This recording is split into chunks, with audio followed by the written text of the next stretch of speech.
பொங்கல் தொகுப்பு ரூபாய் 1000 நிதியுடன் பொருட்கள் வழங்கக் கோரி காஞ்சிபுரத்தில் தேமுதிக சார்பில் தமிழக அரசை கண்டித்து கண்டன ஆர்ப்பாட்டம் நடைபெற்றது.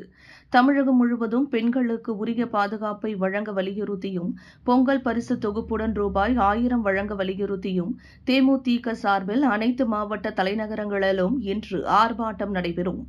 வெள்ளத்தால் பாதிக்கப்பட்ட மக்களுக்கும் விவசாயிகளுக்கும் உரிய நிவாரணத் தொகை வழங்கவும் போராட்டத்தின் போது வலியுறுத்தப்படும் என்று பிரேமலதா விஜயகாந்த் தெரிவித்திருந்தார். இதனை கண்டித்து இன்று காஞ்சிபுரம் மாவட்ட ஆட்சியர் அலுவலகம் அருகே காவலன் கேட் பகுதியில் 100க்கும் மேற்பட்ட தேமுதிகவினர், காஞ்சிபுரம் மாவட்ட செயலாளர் வழக்கறிஞர் ராஜேந்திரன் தலைமையில் கண்டன ஆர்ப்பாட்டம் நடைபெற்றது.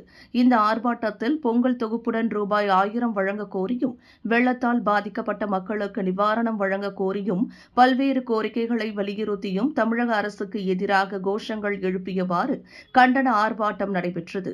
இந்த ஆர்ப்பாட்டத்தில் காஞ்சிபுரம் மாவட்ட பொருளாளர் லட்சுமணன், மாவட்ட அவைத்தலைவர் வெங்கடேசன், மாநகர அவைத்தலைவர் கமலநாதன், செயற்குழு உறுப்பினர் பூபதி, காஞ்சிபுரம் மாவட்ட இளைஞரணி செயலாளர் சிம்பு, ஒன்றிய கழக செயலாளர் கிருபாகரன், ராமலிங்கம், பன்னீர், பொன்னுரங்கம், கன்னியப்பன், கோகுலக்கண்ணன், ரமேஷ், பிரேம்குமார், சிவக்குமார், பெருமாள், பேரூராட்சி செயலாளர் பழனிராஜ், ஐயப்பன், பிரபு, மாநகர நிர்வாகிகள் ஜி.கே. வெங்கடேசன், மேற்கு பகுதி செயலாளர் டி.